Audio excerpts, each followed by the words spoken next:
अभिमन्यु अपनी पत्नी दिशा के साथ कुल्लू की घनी पहाड़ियों में बसे हुए झेलमपुर कस्बे में अपने दोस्त आर्यन की शादी में आया हुआ था।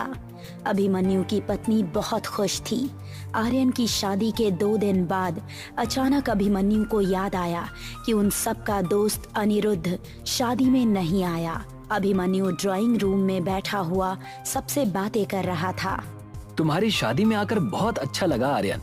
दिशा ने तो तुम्हारी शादी को खूब एंजॉय किया। तुम्हारा बस चलता तो तुम तो मेरी शादी में आते ही नहीं।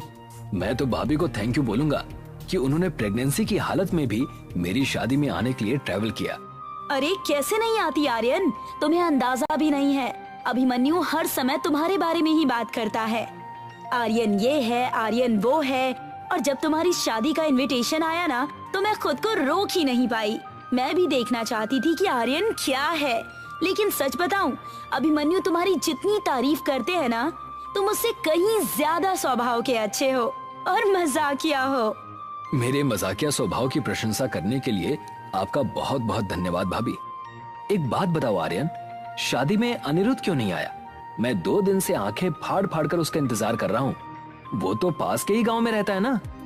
अरे ये बात तो मैं बताना ही भूल गया। उसकी माँ की तबीयत सही नहीं चल रही। वो अपनी माँ को लेकर बहुत ज्यादा परेशान है।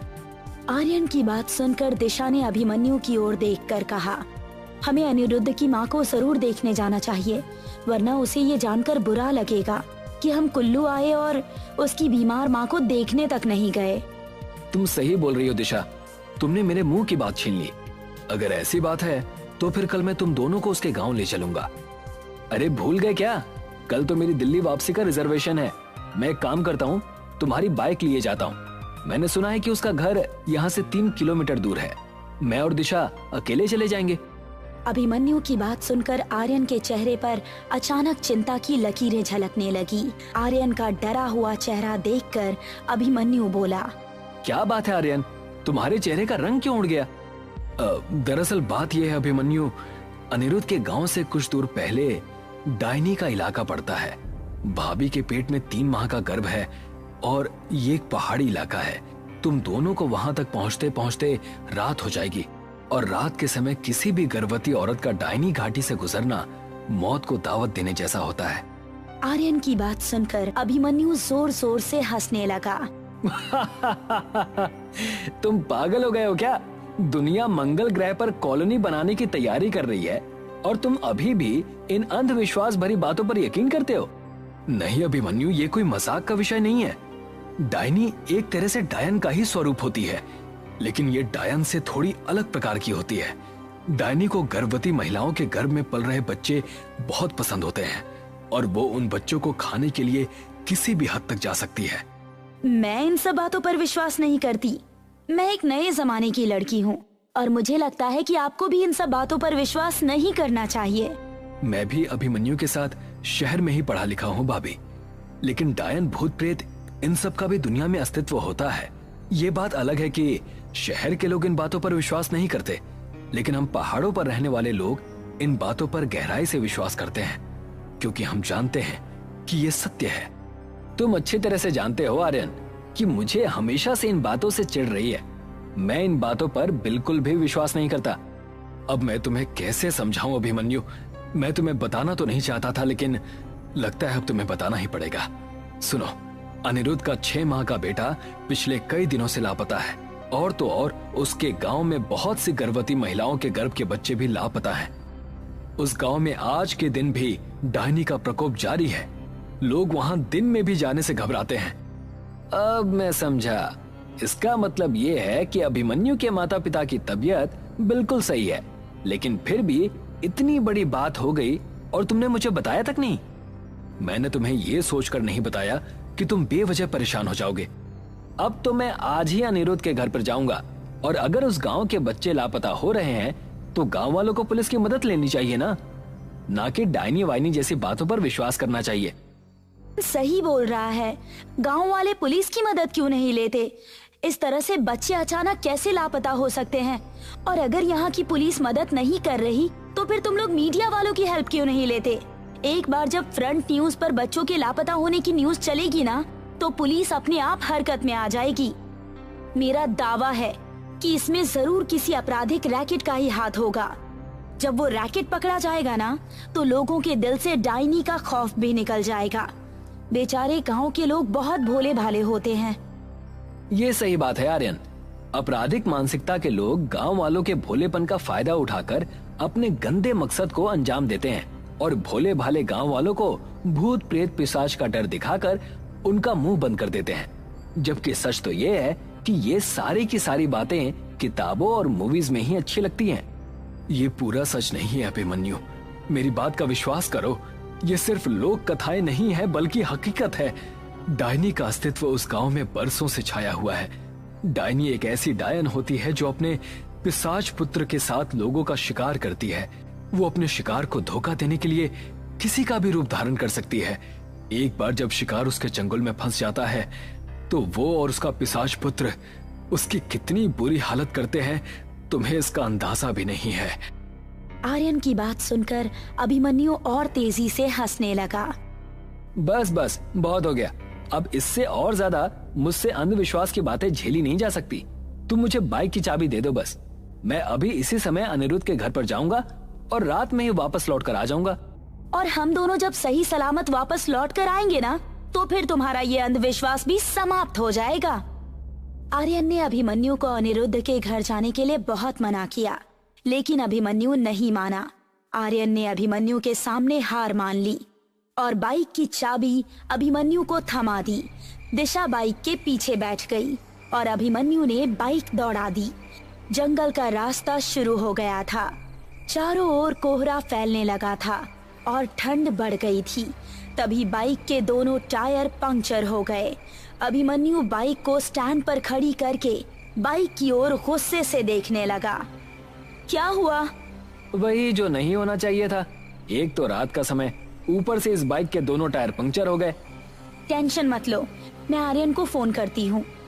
इतना कहकर दिशा ने अपना मोबाइल फोन निकाल लिया, मगर उसमें नेटवर्क नहीं था। अभिमन्यु भी अपना फोन चेक करने लगा, मगर उसके मोबाइल में भी नेटवर्क नहीं था। वो दोनों रात के सन्नाटे में कोहरे के बीच एक सुनसान जंगल में खड़े हुए थे। तभी अभिमन्यु को अंधेरे में एक साया चलता हुआ नजर आया। कुछ ही देर में वो साया दोनों के करीब आ गया। वो एक बूढ़ी औरत थी जो लाठी पकड़े हुए थी। लगता है तुम दोनों परदेसी हो, रास्ता भटक गए हो क्या? नहीं माँ जी, बाइक के दोनों टायर पंक्चर हो गए हैं और हमारे मोबाइल में नेटवर्क भी नहीं है। समझ में नहीं आ रहा कि क्या करें। रात का सन्नाटा फैला हुआ है बेटा, और ये डायनी का इलाका है। यहाँ जंगली जानवर रात में टहलते रहते हैं। पैदल जाने में तुम दोनों को खतरा हो सकता है। यहाँ से कुछ दूर पर मेरी एक झोपड़ी है। अगर तुम लोग चाहो तो मेरे घर चल सकते हो। डायनी का नाम सुनकर दिशा बुरी तरह चौंक गई। आपका बहुत बहुत धन्यवाद माँ जी। वो बूढ़ी औरत अपनी लाठी लेकर आगे आगे चलने लगी। अभिमन्यु बाइक घसीटता हुआ उस बूढ़ी औरत के पीछे पीछे चलने लगा। कुछ ही देर में वो दोनों एक झोपड़ी के सामने खड़े हुए थे, जिसके चारों ओर लंबे घने पेड़ ही पेड़ थे और वहाँ भी चारों ओर कोहरा छाया हुआ था। दिशा के चेहरे पर अब डर झलकने लगा था। दिशा ने आहिस्ता से अभिमन्यु से कहा, अभिमन्यु, मुझे कुछ सही नहीं लग रहा। लगता है तुम्हारे दिमाग में आर्यन की बातें हावी होने लगी हैं।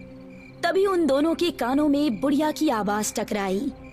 अंदर आ जाओ तुम दोनों, मेरा बेटा अभी आता ही होगा। लेकिन यहाँ कोई आसपास मकान नजर क्यों नहीं आ रहा? अभिमन्यु ने इतना कहा ही था कि अचानक तेज बारिश होने लगी। वो बूढ़ी औरत अभिमन्यु की बात का जवाब दिए बगैर झोपड़ी के अंदर चली गई। अब उन दोनों के पास उसकी बात मानने के अलावा और कोई चारा नहीं था।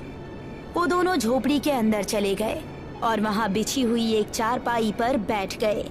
बूढ़ी औरत उन दोनों की ओर देखकर रहस्यमयी अंदाज में बोली, तुम दोनों यहीं बैठो, मैं अपने बेटे को बुला कर लाती हूँ। इतना कहकर वो बूढ़ी औरत बाहर चली गई। उन दोनों को वहाँ बैठे बैठे काफी देर हो गई थी। बाहर अभी भी रिमझिम बारिश हो रही थी।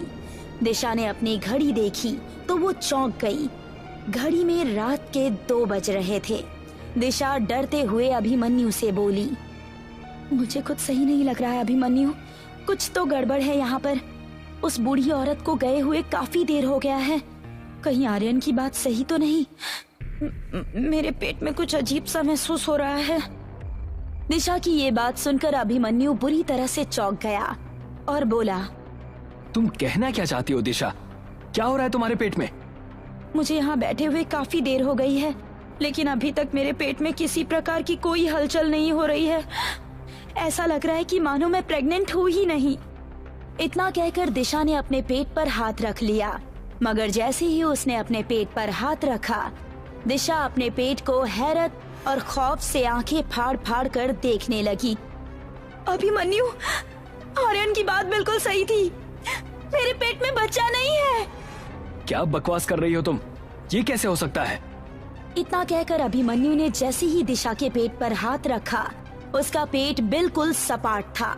अभिमन्यु के डर और दहशत से रोंगटे खड़े हो गए। तभी उन दोनों को बाहर किसी के कदमों की आहट सुनाई दी। अभिमन्यु और दिशा ने जैसे ही अपने कदम उस झोपड़ी के बाहर निकाले, तो बाहर का नजारा देखकर उन दोनों की आंखें दहशत से फटी की फटी रह गई। बाहर एक 6 फुट का बड़ा ही भयानक दिखने वाला व्यक्ति खड़ा हुआ था।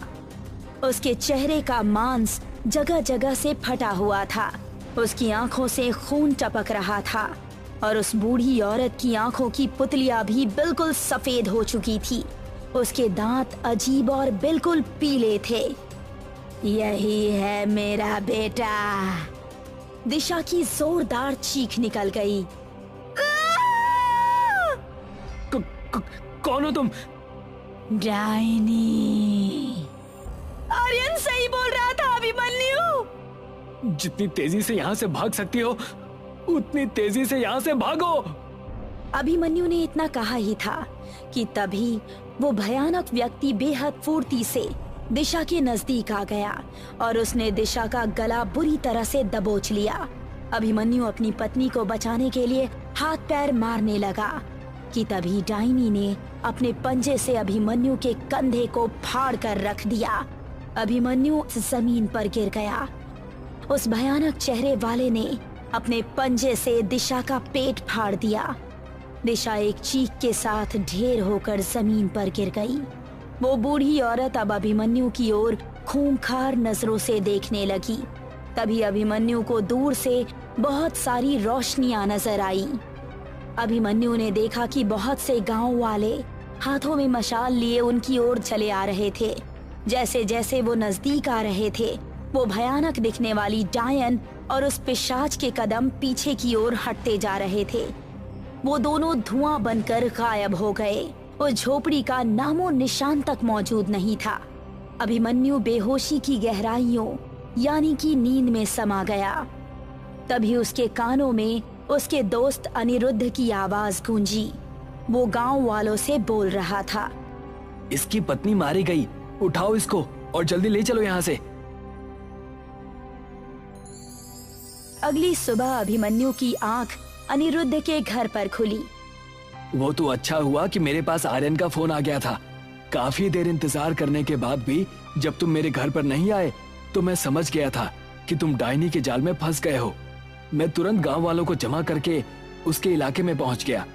बहुत सालों पहले वहां एक बूढ़ी औरत और उसका बदसूरत बेटा रहा करता था। बूढ़ी औरत तंत्र मंत्र करती थी और उसका बेटा इंसानों की बलि लिया करता था। एक रात गांव वालों ने मिलकर उस बूढ़ी औरत के बदसूरत बेटे को मार दिया। वो बूढ़ी औरत अपने जवान बदसूरत बेटे की मौत को बर्दाश्त नहीं कर सकी और उसने गांव वालों से बदला लेने के लिए डायनी की काली तंत्र विद्या का सहारा लेना शुरू कर दिया। डायनी ने प्रसन्न होकर उसके पुत्र को अपना पुत्र बना लिया, पिशाच बनाकर। तब से वो ऐसे ही लोगों का शिकार करती रहती है। अभिमन्यु आंखों में आंसू लिए उसी दिन दिल्ली वापस लौट आया। अभिमन्यु ने फिर दूसरी शादी नहीं की। वो आज भी अपनी पत्नी दिशा को याद करके रोता रहता है।